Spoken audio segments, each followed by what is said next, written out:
Welcome to Natural Habitat Adventures, Daily Dose of Nature. I'm your host, Sunny Vanderstar. Today's topic is the Dirty Dozen Part 2, Misunderstood Animals, and it will be presented by our fabulous expedition leader, Conan Dumenil. Conan, thanks so much for being here today. This sounds like a really interesting subject. I'm going to have to go back and watch part 1, but right now I'll go ahead and turn it over to you. Thank you, Sunny, and hello to all our audience who has joined us today. It's good to be back, and yes, we're going to talk about a bunch of animals that are misunderstood, don't get as much attention as some of the other fabulous ones, and because probably plain old ugly, and just some of these little critters that we often forget about, but actually have very, very important roles to play.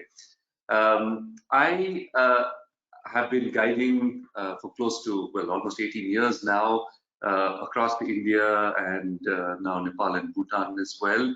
And during the course of, wildlife travel in India or in the subcontinent, you go up to these fabulous places, these beautiful landscapes, and you'll often see big, iconic, or, absolutely gorgeous animals. And all of these animals, which are at the forefront of any wildlifer's bucket list of things they have to see when they come to the subcontinent. And there's a lot of places in which we can see the bold and beautiful, as I would like to call it. So to start off with, I'll just give you a snapshot of what protected areas in India, what are national park sanctuaries and forest areas or wilderness areas comprise of. Now, India is a large country, and it's a very diverse country with a lot of things packed into this habitat, which is, rightly so called the subcontinent. So right from the snow-capped peaks of the Himalayas, which is the highest mountain range in the world, to the western desert, to evergreen rainforest, to the coastal ecosystems, island ecosystems, and central highlands, we've got a variety of habitats. And in these habitats, we have close to 981 protected areas. Now, however, with a landmass this big, the protected area only accounts for about 5% of national territory in India. Now, in these protected areas, and again, I just like to throw into perspective, India just celebrated 75 years of independence. So we are a fairly young democracy, sort of the largest scheme of things. However, the country has existed, and it was a conglomeration of many princely states, small fiefdoms, kingdoms, and of course, in modern history, it was a colony, an important colony for many European powers, and all of them, of course, had their own laws and own administrative ways of doing things. So, in terms of a national conservation plan, the plan which we have is only about 42 years old, to 40 years old, so to speak. And of course, it's a plan that's constantly in motion and being amended and evolving as we speak. Now, in this whole conservation, one of the first big conservation stories I'd like to share was the Project Tiger, which originated as a first comprehensive national conservation plan using a flagship animal at the center and looking at overall protecting some of the habitat that it lives in as well. So Project Tiger was the first one that was launched in the 70s, and that has been one of our biggest successes and has brought about tigers from the brink back to great numbers right now. So India accounts for about close to 2,000 wild tigers, and that's the largest population of wild tigers we have anywhere in the wild. Of course, there's been other flagship species as well, Project Rhino, followed suit, Project Elephant, so on and so forth. And with these different conservation plans and with all our areas and habitat coming under national protection, we have seen the success, and we've seen a lot of these animals come back in numbers that used to be close to about 100 years ago. Now, why did that a lot of species decline? Because of just unregulated hunting that happened during the early part of the 19th to 20th century, where India was open. We had no, or practically no, game management or wildlife management plans. So a lot of these species went to the brink, and that coupled with mass industrialization for exports of raw materials and so on, which resulted in a lot of habitat loss. So from that scenario 100 years ago to today, where we're actually talking about bringing back the cheetah to India, and there's a plan afoot to relocate a few African cheetahs from Namibia and South Africa back to India. And from the looks of it, I think by the end of this year, we might have our first population of cheetah back. So it's been a great success for a lot of iconic species, and some of these species have been provided the highest level of protection under the law. Now, all that is good in the protected areas, but outside the protected areas, which is 95% of our landmass, it's quite a different story. Animals are constantly entering into human habitats, and which leads to a lot of conflict. There is, again, a lot of habitat loss and destruction to feed the needs of a growing population or a burgeoning, we are a developing country, so burgeoning economic needs. So there is a lot of resources, again, being tapped for that. And of course, we have the issues of many animals that don't actually live in the forest, but actually live in what we call degraded areas or close to human habitation. So put all of these things together, and sometimes these are also animals which you're talking about that are not iconic, that are not do not have the charisma, say like a panda or a brown bear or a wolf. They lack all of that, and these are the animals that often suffer. And during this presentation, I'd like to highlight the role of some of these animals and talk about a little bit of what they face on a day-to-day basis, why they are cool, why I personally like some of them, and what we can do to ensure their survival. Now, this is part two of a two-part series. And while choosing this animal, I must admit, at this point, it was a difficult task because, where do you start and where do you stop? Like, there are so many animals that I would like to talk about, or naturalists like to talk about, or being their favorite, or an animal that actually needs more attention. And here, I've restricted to 12 animals. I covered 6 of them in the first part, part 1, and in part 2 today we'll be talking about in detail. So a very quick snapshot of part 1. These are the 6 animals I covered very briefly. I think that webinar is available on our YouTube channel, on Nat Hab's YouTube channel. So if you're interested, you could go back and look at them. But very briefly, we talked about the striped hyena, the only hyena species we have here in the subcontinent, the gharial, which is our largest reptile we have here. I like to describe it as a face that only a mother can love, for horseshoe bats, red-headed vultures, the goonch catfish, very rare, hardly ever seen, and of course the purple frog, which was very, very recently described, like less than 20 years ago. It has come into popular culture, or people come to know about this now. Again, a very, very shy, elusive animal. So these are 6 animals I like to cover, and the criteria for choosing these animals have been: A, they're not conventionally good looking. Second, they have historically or maybe currently faced a lot of persecution or threats.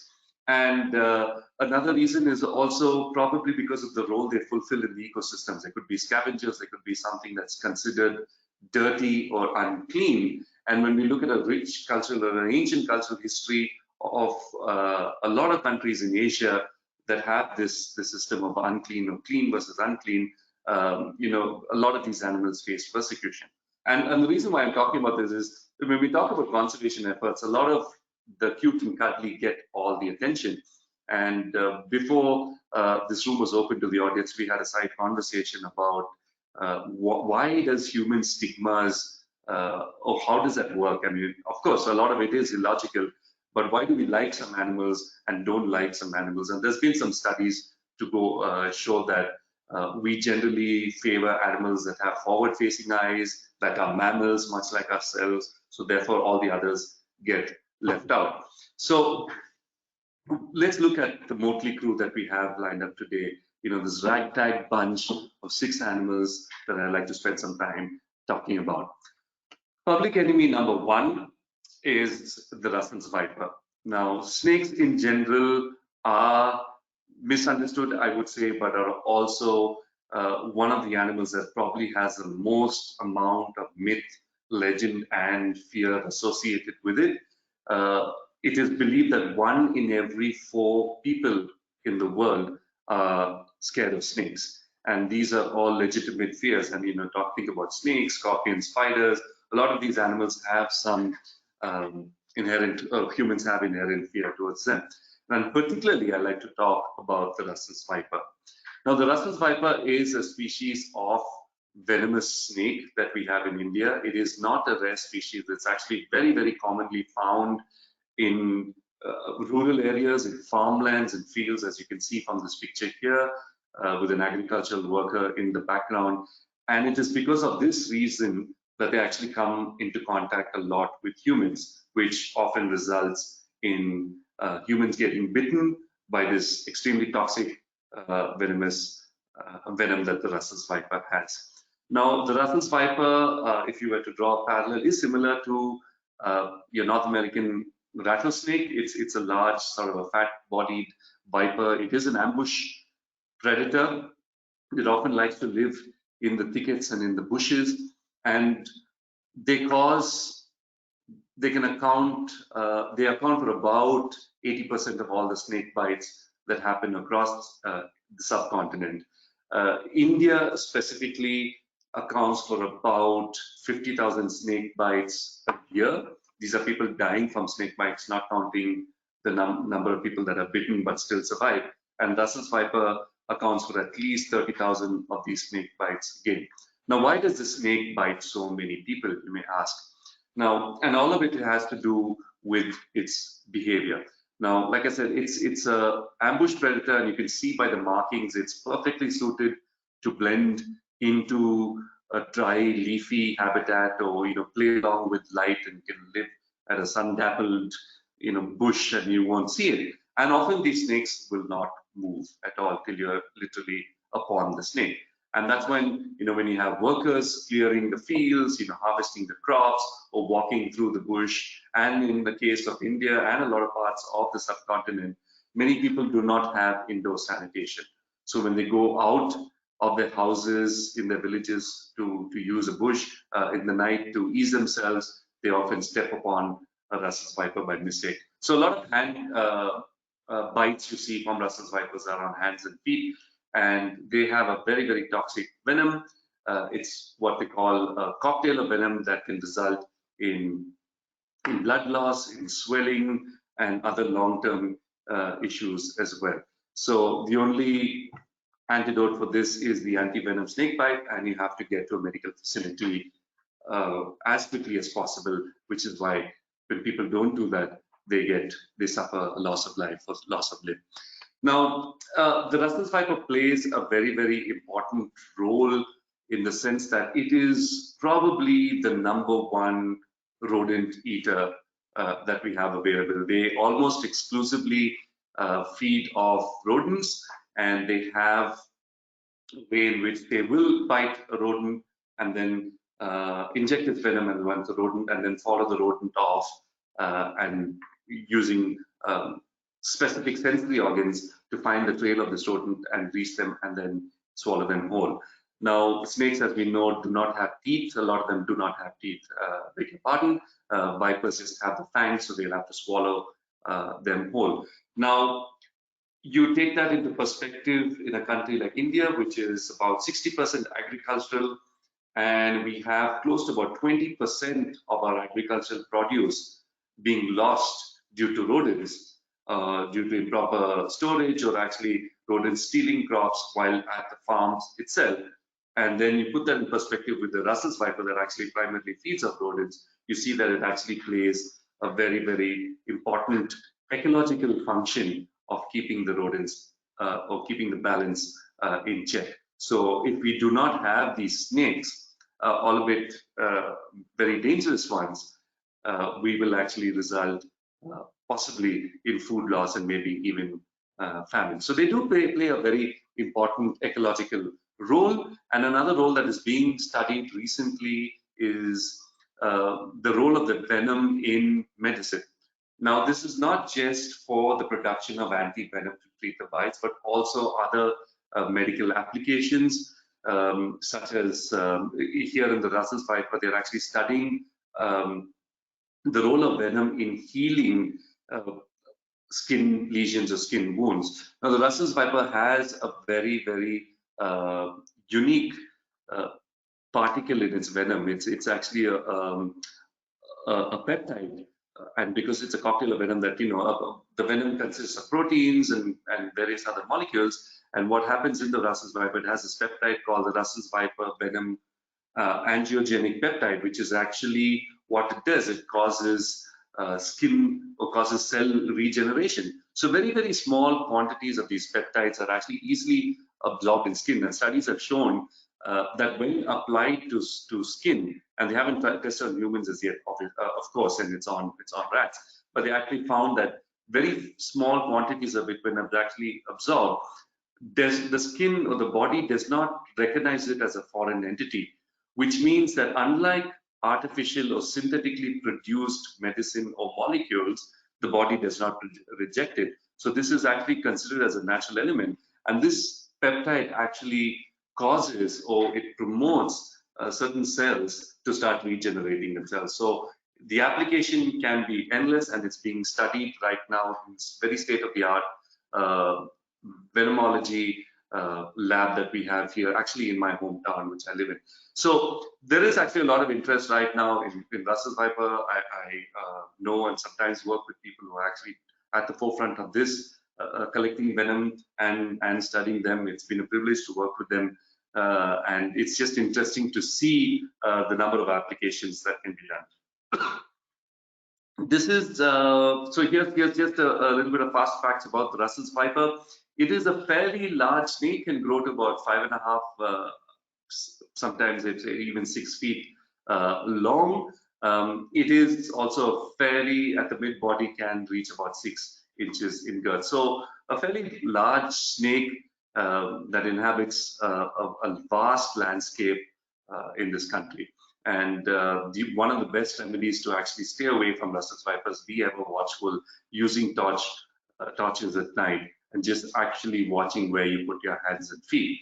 And working with people in rural areas, just simple practices like that has helped minimize contact with Russell's vipers and therefore minimize bites. Now, moving on to character number 2 is a large bird. It's a massive bird that's part of the stork family, and this is called the greater adjutant.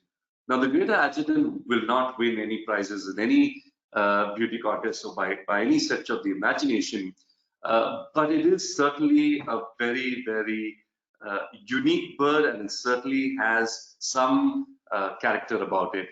It actually looks more like a scavenger, which it is, than graceful stork or any of the stork-like birds we normally would associate with.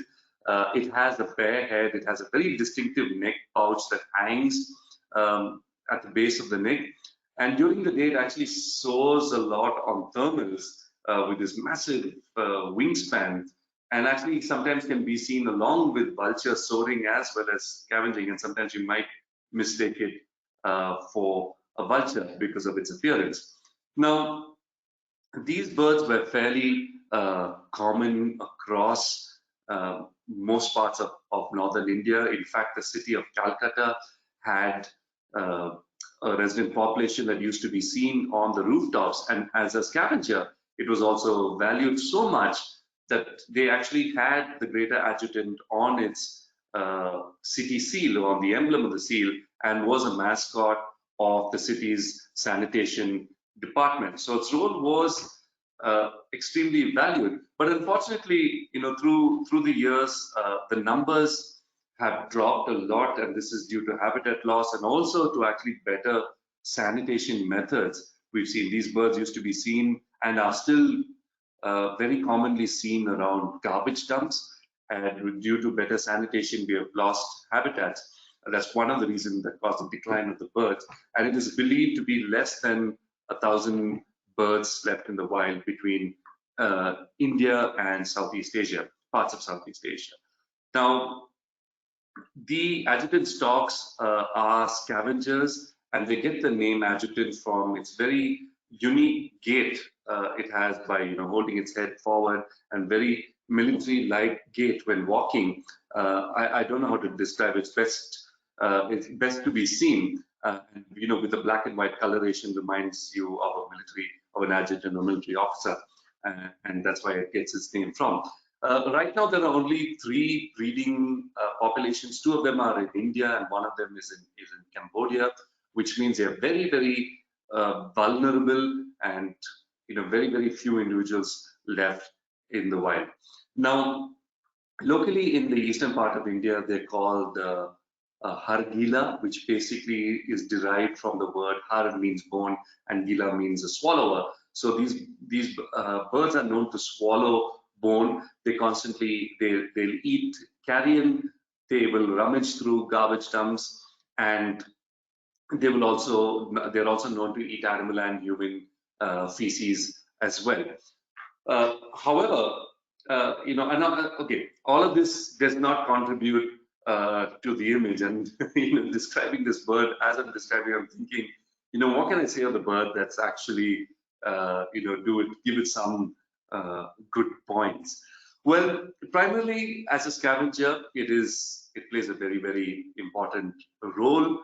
But unfortunately, because of all these characters and behavior and its actual look as well, it was persecuted through the years. Many villages across Asia considered them as bad omens, so they used to actually chop down the nesting trees, which means new generations were not born.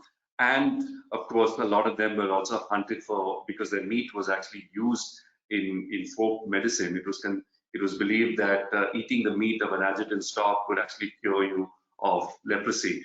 So all of these put together, adjutant storks did not fare very well.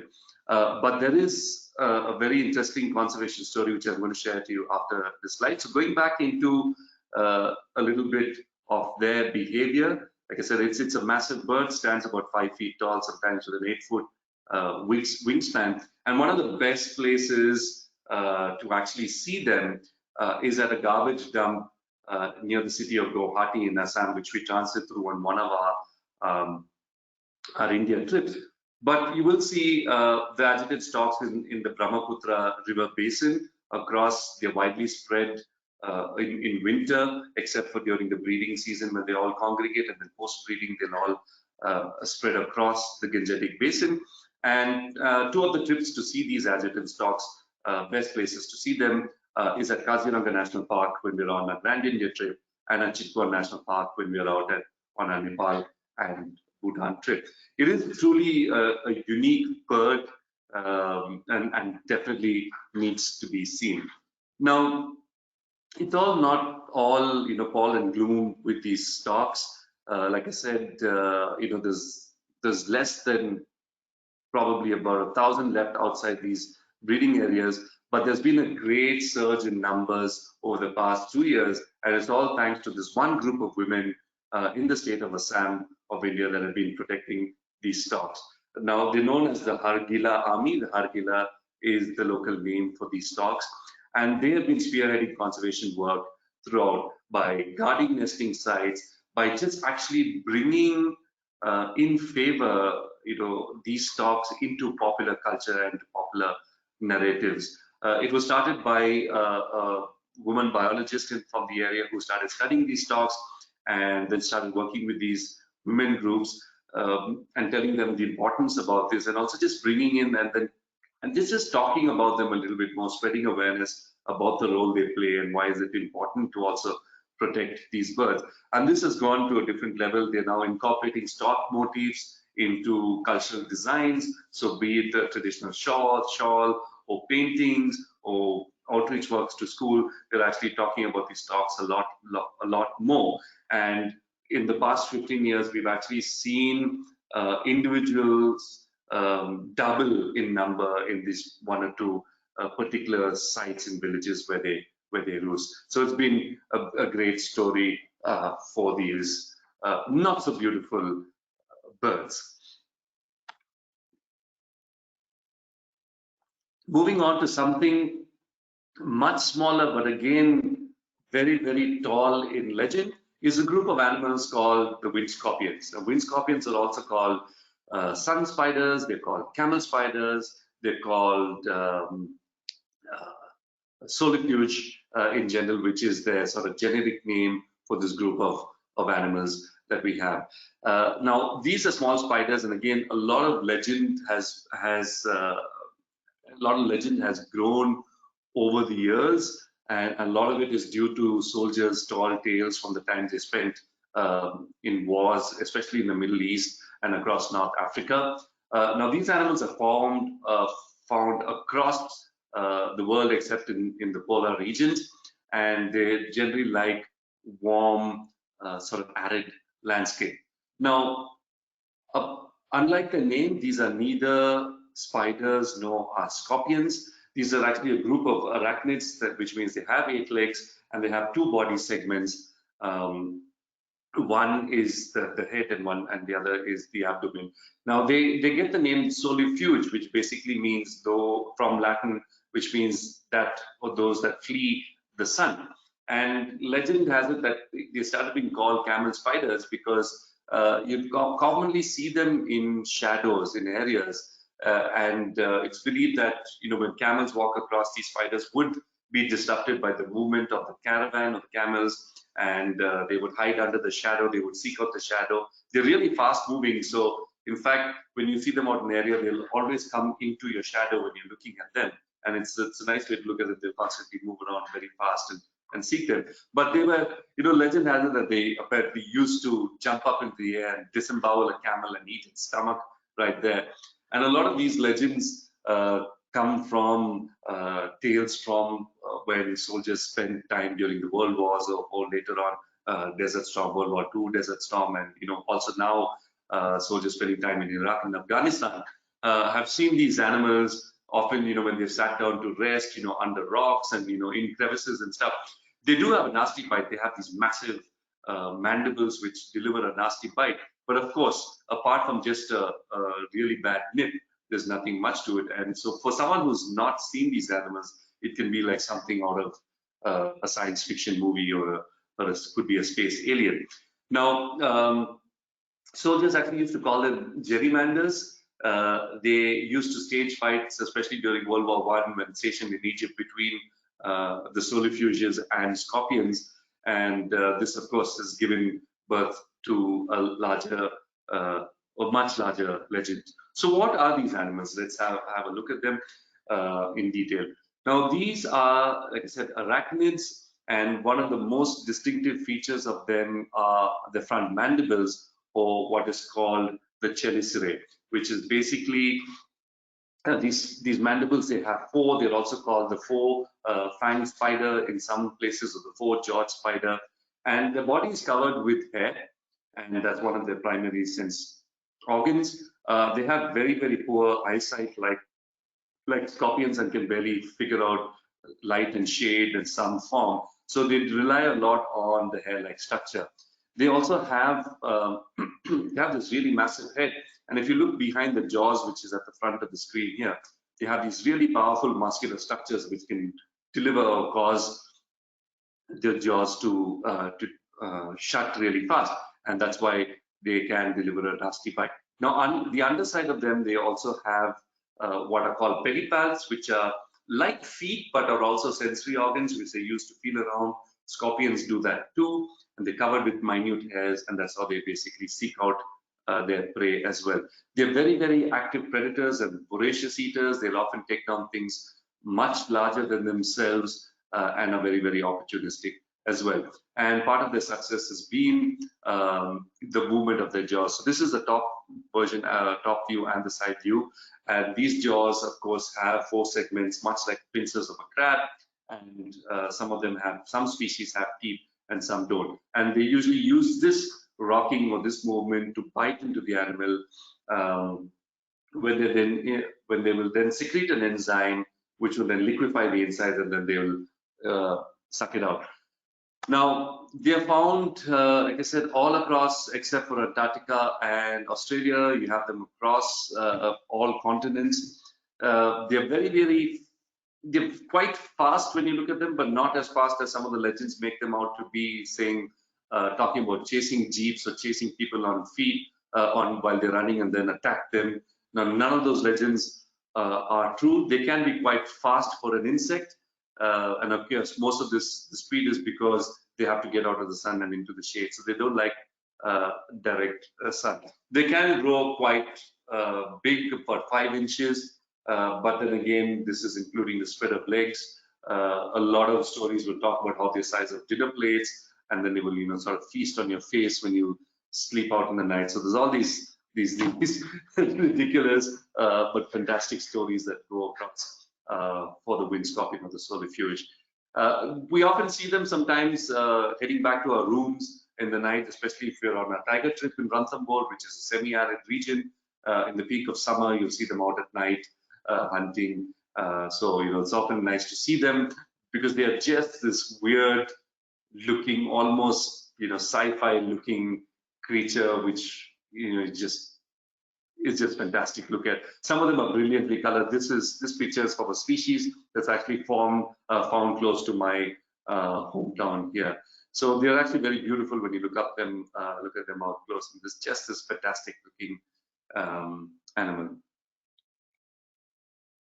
Now moving on to a more aquatic habitat. This again is a fish that has a lot of legend and myth attached to it. This is called the wallago, which is a derivation of a local name. It's a kind of a silurid catfish. Silurids are a group of catfish that inhabit Asia and Europe. Some of the biggest catfish, like a Welsh catfish in Europe, which grow quite massive, 6-7 feet long and a few hundred pounds, all belong to the same family. Now, the wallago atu is a species of catfish that inhabits most major lakes and rivers in India. They're also known as the helicopter catfish or the sareng in some places of eastern India and Indochina. And they are known, or legends say that they used to devour the carcasses of humans that have been buried in the water, and which is a common occurrence. A lot of catfish, a lot of aquatic animals will do that because across Asia, especially in India, people are cremated on the riverbanks because it's considered a holy site, and then the remains are dumped into some of these rivers. So you'll often find giant turtles, catfish, and some other fish hanging around these cremation sites, opportunistically picking up any of the remains that have. But of course, the legend goes further to say that this fish is responsible to take the human soul. It carries the human soul to the god, much like Charon from the Greek mythology of the ferryman or the boatman that took souls. And in fact, many communities will not fish or eat this fish. Now, it has a nasty set of teeth. These are really small, spiky hair-like teeth that come across, and I think that has also not contributed in terms of its good favor. There is legend in some parts of India. In fact, it was subject matter for a documentary called River Monsters of this fish actually dragging down humans or eating humans while they're out swimming. And so it's considered not to, some people, like I said, communities, it's considered a bad omen, but in other communities, it's also considered a very, very important food fish. Now, these can go to massive sizes as well for a fish, but of course not as large as some of the other catfish. And I think the record for a caught or rod and line is about 40 pounds for the wallago R2. Now, this fish is fished out a lot in a lot of lakes and river systems. You'll often find them in market areas. They're a common fish. It's a fleshy fish, so it makes for good eating and good value if you are a marginal community with and can't afford some of the more exotic or the more expensive ones. So it is it is on the diet of a lot of people, which again has come dangerously close to extinction in the past couple of decades, especially with river systems changing, with more projects being done on the rivers, river systems being diverted for irrigation. A lot of these fish have actually suffered a drop in their population. However, no big study has been done as yet to see the actual impact, but I think that's definitely an area to work. So while it has a widespread distribution across the subcontinent and Indochina, we don't really know how many individuals actually exist. And I think we can easily say that some of the larger individuals actually don't, it's hard to see larger individuals anymore because of the habitat loss that we have. So they're not commonly seen on any of our trips. I think probably one of the best places to see them is probably in a fish market when you're driving past.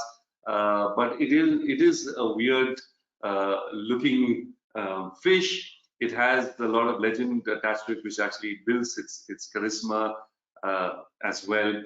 And of course, being a catfish, it is a predator. And this particular type of catfish eats mainly fish. So moving back to terrestrial landscapes to something furry this time, but actually you would think man's best friend, the devil's hound, but not so very friendly when considered with the legend that is associated around this. Now this is the Asiatic wild dog or the Indian wild dog.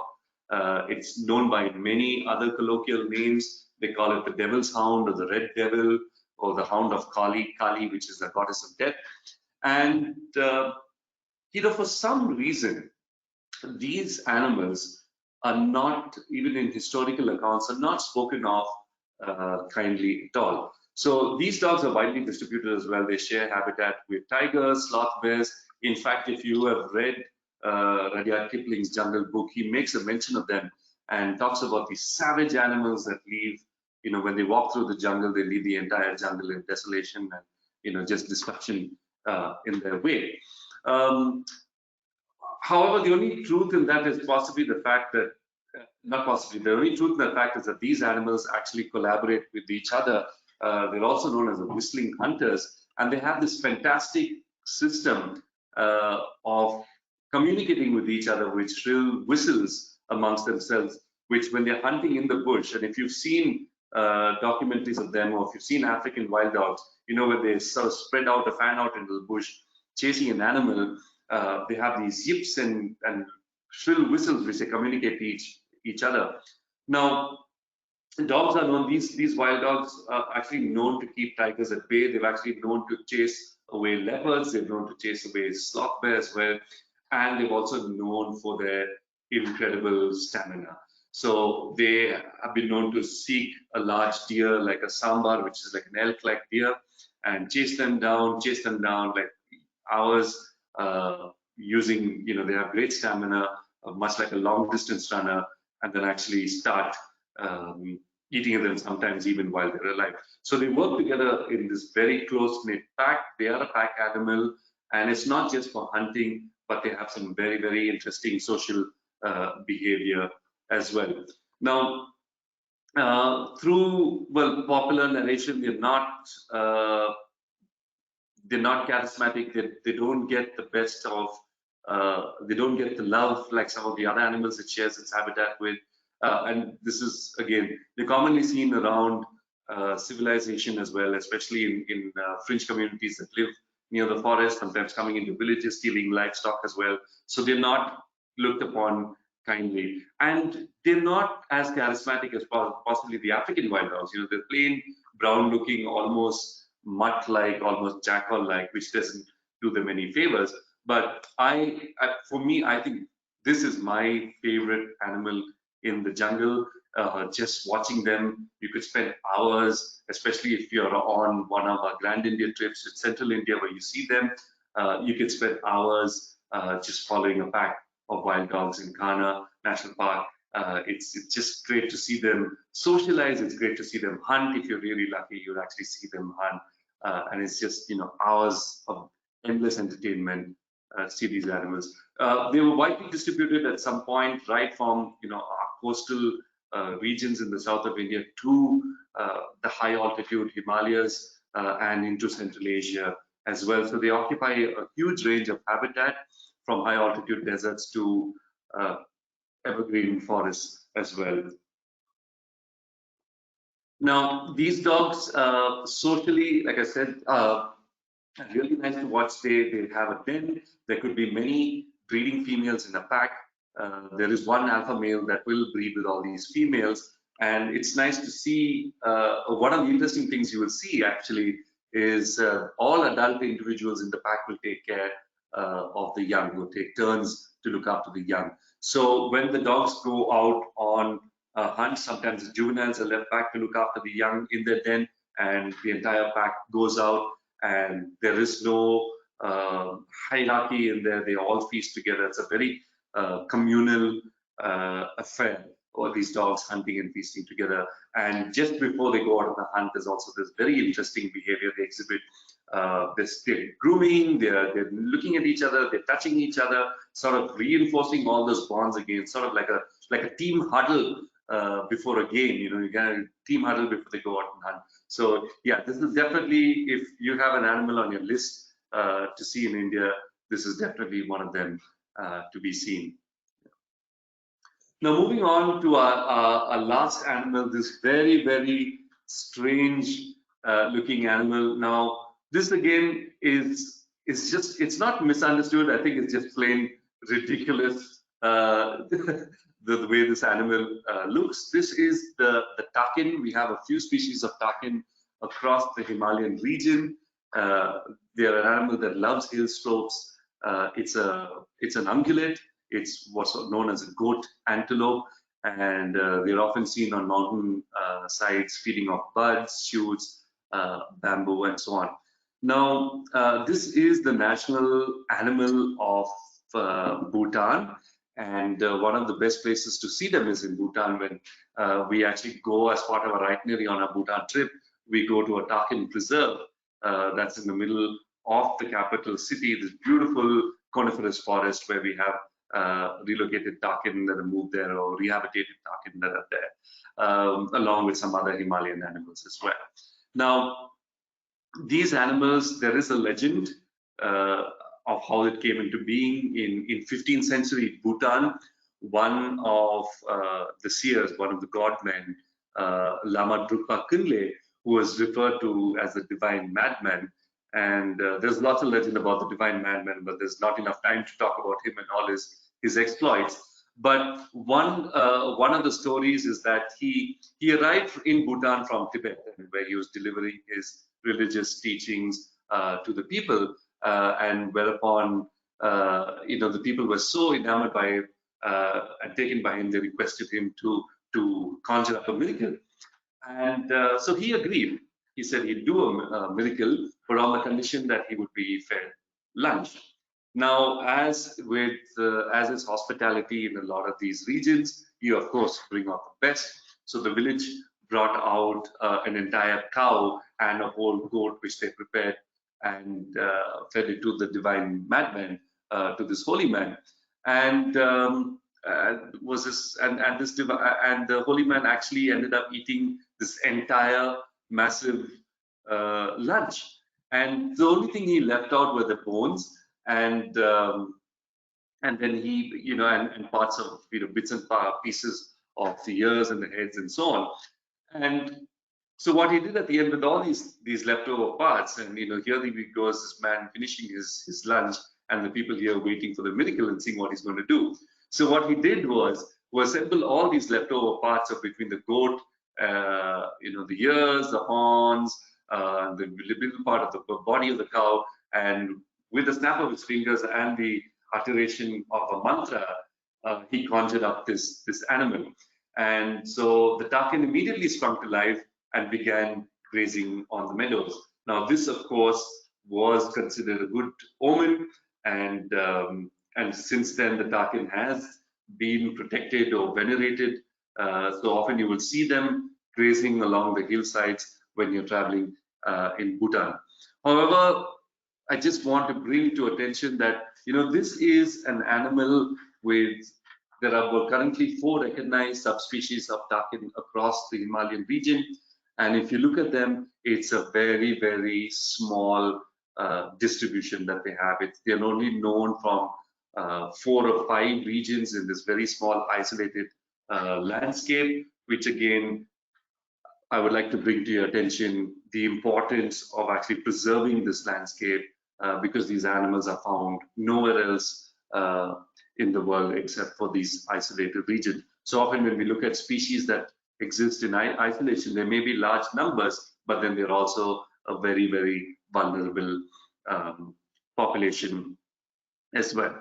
Now, this again is just a small fact sheet. This is a nice close-up of the animal, and then you can look at it's also known as a gnu, G-N-U, and it is truly an incredible looking animal. It's got the sloping back, this big stocky head, short horns, and very shaggy coat that kind of looks like a mix between a goat, cow, and a donkey also from some animals. But this entire peaceful animal, you'll often find them in small herds, grazing, ambling, and just doing what ungulates do. So that sort of brings me to the end of my 6 characters, and I just hope it's highlighted the role of some of these play as well. This is a picture of a blobfish. I had to put it up there.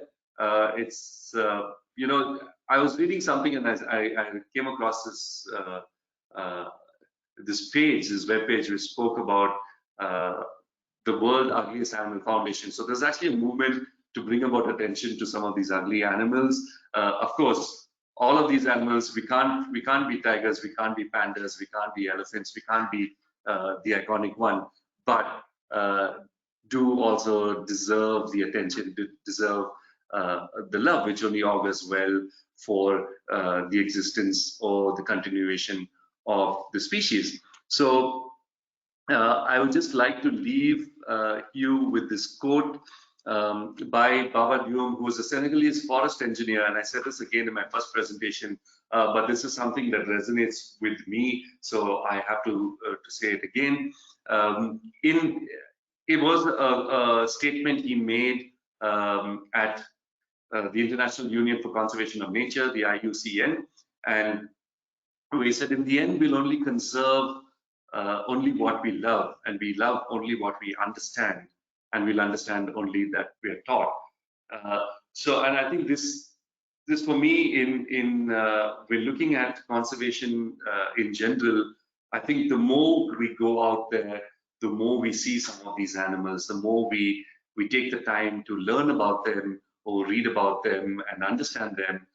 It only helps in preserving the longevity or carrying the torch for the future of conservation of some of these animals. So I hope in the small session I was able to talk to you and change your mind perhaps about some of these species. But also I would like to hear from you now if you have any thoughts, if you have any questions you would like to ask, and also probably which was your favorite one amongst the whole lot.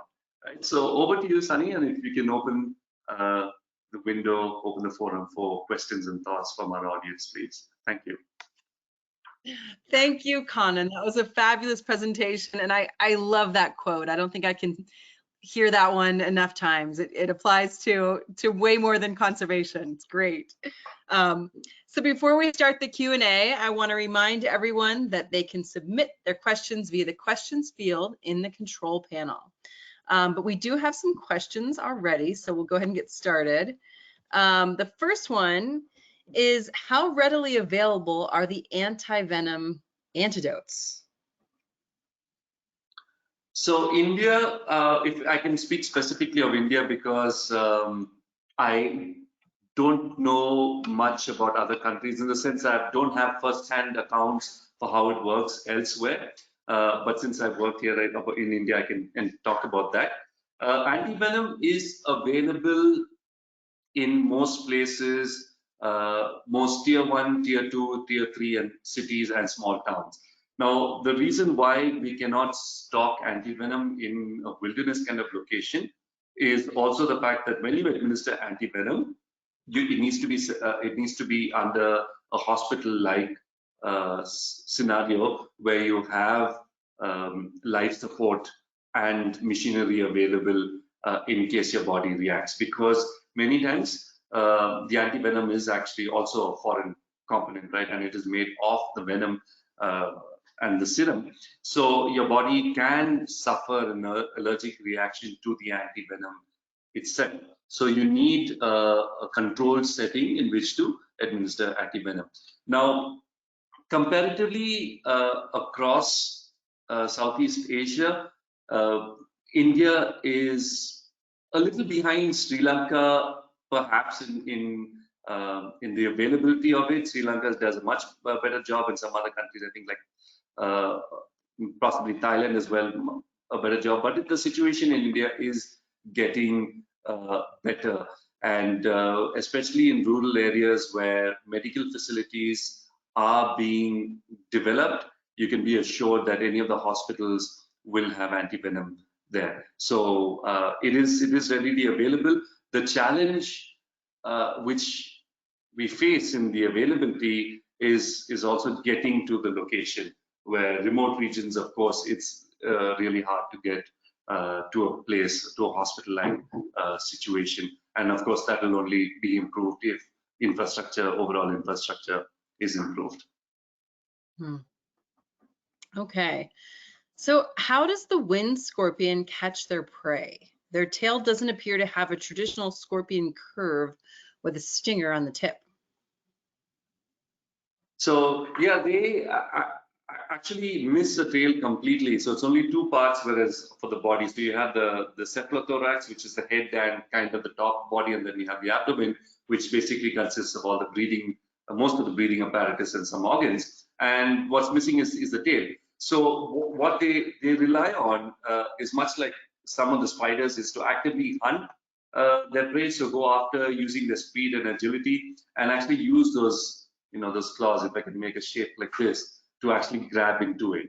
So it's straight dash and grab kind of a situation that you have here with the wind scorpion. So that's the method that works. So often they'll even, like larger animals like caterpillars or bigger bugs, they'll even be able to bite chunks out of them, especially the species that have like a teeth-like structure in the mandibles. They're able to bite chunks out of them and then break it down for them to swallow. So it's it's not a pretty sight. No, it doesn't sound like it. Okay, so we've got some takin fans. The story was great, but do you have any idea how they evolved? So they are a species of, well, basically they're ungulates, they're goat antelope species, so they're not really true goats. So I can't give you when, but way down the evolutionary line, when you had the ungulates all split up, you had the goat species such as the mountain goats, or the markhor, things you normally associate with mountainous regions across the world.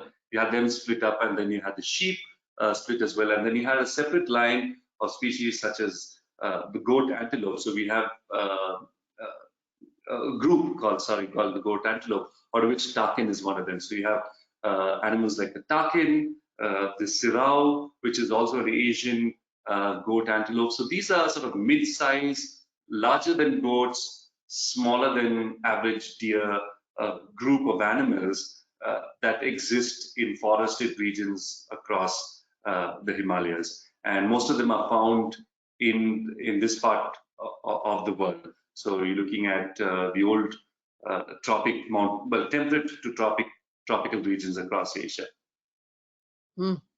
Okay. So one of our viewers just wanted to mention or share that you can see takins at the Wilds Conservation Park in Cumberland, Ohio, apparently. And but the question they had was, do you know if takins are aggressive in their natural habitat? No, not at all. They're actually one of the most, I think, placid of all of animals. In fact, I can't even recall if there is instances of males combating each other. Like, you go to see like the bighorn sheep or, some mountain goats, the males when they go into breeding, when they go into rut, they will combat each other. And so much less is known of the takin. I don't think there's even instances of the two males kind of facing off. So they're very, very gentle, almost placid animals. All right, one final question, and this goes back to our pre-webinar conversation. Do you think there's something innate about the fear of snakes above humans? I'm sorry, excuse me, among humans and other primates. It is said that the one vocalization that chimps and baboons share is a snake alarm, which will send both primates up trees if they hear it. So do you want to share any more about that interesting phenomenon? Yeah, thanks for that question and comment. We were actually talking about this just before we opened the room to the audience. And yes, I remember reading a study about maybe close to about 10, 12 years ago, where it was done across populations of monkeys. So there's two parts to this. One, of course, the wild observations in the wild. We know, yes, like our viewer mentioned, chimpanzees, baboons, and some other species of monkeys, like here in India, we have the langur and so on. They all have specific calls for snakes. So these are highly intelligent animals. They can identify easily, and they know danger. They know the dangerous snakes from the non-threatening ones. So they have calls which they share, and not just in the species, but interspecies can understand. Like the chimpanzee can understand the baboon's call and so on and so forth. But there's also an extension to this. In a lab situation, they showed visuals to rhesus macaques and chimpanzees as well of pictures of snakes. And so if it was a picture of a snake in a non-threatening posture, so something just on the ground, elongated, just there, these monkeys didn't. I'm sorry, not just monkeys, but infants, so baby monkeys. But if they showed pictures of a snake in a striking position, mouth open or fangs bared, these monkeys would react. So, and again, these are lab monkeys who have not seen snakes in the wild. So it is postulated that there is definitely a genetic memory to some species, at least in higher primates as well, including humans. So it's just not behavior that's learned from our parents or grandparents, or probably from folklore where we're reading about snakes being dangerous, but there is also a genetic memory that's passed down. I think I might have skipped those genes, because as far as I remember, I was not scared of snakes at all, though my mother is petrified of them. So I don't know what happened. Probably those genes didn't pass to me. But yeah, it just goes to show that some of it can be passed through the genes as well. And we were wondering, so audience, we were wondering before this whether it's the same with probably spiders and scorpions and some other critters as well. I was saying I definitely got the scared of spider genes. All of the family genes were passed down to me. Well, thank you again, Conan. That was fabulous. I want to turn it back to you just for some closing comments. All right. Thank you, folks. I mean, I had fun talking about this, and I hope you had fun looking at this. I just want to say that all animals deserve our love. They may not be charismatic, they may be ugly or dirty, but however, they do play important roles and sometimes do jobs that no one else does. So it's a good indicator, and they're also a very important indicator for the entire ecosystem. So it's nice. Go out there, spread the love, look at animals, find an animal that speaks to you, a soul animal that speaks to you, support its cause, spread awareness, and we'll all be good with the richness of species that we have. So thank you all. Thanks for joining this webinar, and see you soon. Thank you, Conan. I also want to thank everyone who tuned in today. Please join us again tomorrow for our next Daily Dose of Nature. You can check out this week's lineup, including registration links, on our website at nathab.com/webinars. We did record today's presentation, and we will have the replay available on our website soon. With that, I'll conclude the webinar. Have a wonderful day, everyone.